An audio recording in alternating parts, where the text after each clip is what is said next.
রাজ্যে প্রথমবার ক্ষমতায় এসে মহিলাদের জন্য বড় ঘোষণা করেছে বিজেপি সরকার। সরকারি বাসে বিনামূল্যে ভ্রমণ করতে পারবেন তারা। সরকারি সিদ্ধান্তকে স্বাগত জানিয়েছেন মহিলাদের একাংশ। এতে উপকার হবে বলে মনে করছেন। ভাবার মতো তো কেউ ছিল না, এবার হয়েছে। ভাবার মতো কেউ ছিল এতদিন? খুবই খুশি আমরা সবাই। প্রতিদিনের যাতায়াতে কতটা সুবিধা হবে মনে হচ্ছে? অনেকটাই হবে সুবিধা, অনেকটাই হবে, খুবই উপকার হয়েছে এটা।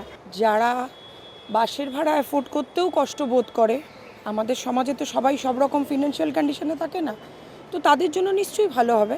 কিন্তু আমি ব্যক্তিগতভাবে সরকারি বাস খুব একটা ট্রাভেল করি না, আমার মেট্রো বা অন্যান্য অটোতেই হয় ম্যাক্সিমাম। তো আমি এখানে কিছু সুবিধা পাবো না, কিন্তু যাদের এটা প্রয়োজনীয় নিত্যদিনের জন্য তাদের জন্য নিশ্চয়ই যদি হয় খুব সুবিধা হবে।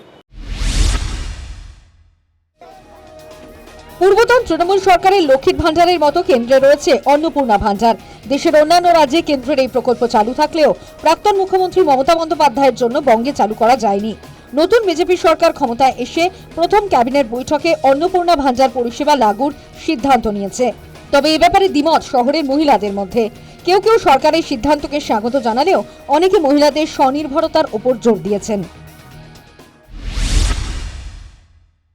যদি অন্নপূর্ণা ভান্ডার শুরু হয়, নিশ্চয়ই যাদের দরকার, যাদের প্রয়োজন, যাদের আমাদের এখনও সমাজে এরকম মানুষ আছে যাদের কাছে ওই 2-3 হাজার টাকাটা একটা পাহাড়ের সমান উপকার, তো যদি সত্যি তারা পায়, যারা প্রয়োজনীয়, যাদের জন্য এটা প্রয়োজন, যাদের কাছে এটা নিত্যদিনের প্রয়োজন, তারা যদি পায় খুব ভালো হয়। মানুষের মধ্যে হঠাৎ করে মাথায় চিন্তার ভাঁজ পড়ে গেল যে লক্ষ্মীর ভান্ডার বন্ধ হয়ে গেলে এবার কি হবে। এই রকম যেন চিন্তার ভাঁজ না থাকে, সে যেন নিজের ওপর নির্ভরশীল হতে পারে, যাতে তার মধ্যে এইটা মনে না হয় লক্ষ্মীর ভান্ডার চলে গেল, মাসে আমার বছরে 12,000 টাকা হাত থেকে বেরিয়ে গেল। না, সেইটা যেন না হয়। আমি চাই যে মেয়েরাও যেমন, ছেলেরাও যেমন প্রত্যেকটা কাজে এগিয়ে যাচ্ছে, মেয়েরাও যেন কাঁধে কাঁধ মিলিয়ে প্রত্যেকটা কাজে এগোতে পারে, তারা নিজে স্বনির্ভরশীল হতে পারে।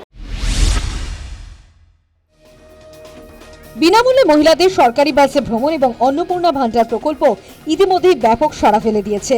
আর এটা নতুন মুখ্যমন্ত্রীর মাস্টার স্ট্রোক বলে মনে করছেন অনেকেই। News time.